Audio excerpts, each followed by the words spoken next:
Solmuş gözlerinde bahara qalın.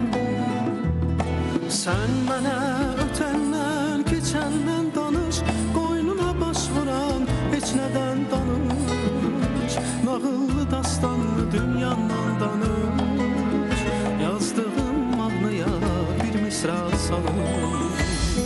Coş dəniz, daş dəniz, başından aş dəniz, özün boyda sel boğçasın aç dəniz. Sularında məskən salmış söz söhbətin azalsın, at sahilə yükün orada dənələrə qarışsın.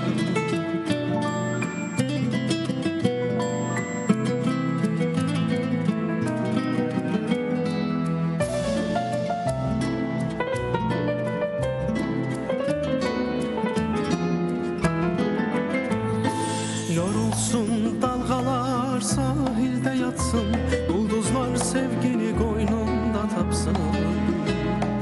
Dönsün mirvariye, dönsün inciye, email eyleyip boynuna takın.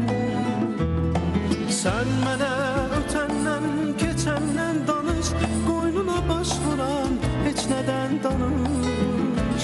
Nağıllı dastanlı dünyandan danış, yazdığım mahnıya bir misra salın.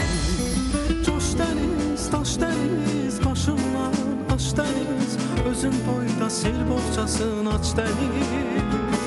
Sularında məskən salmış söz söhbətin azalsın, at sahilə yükün orada dənələrə qarışsın.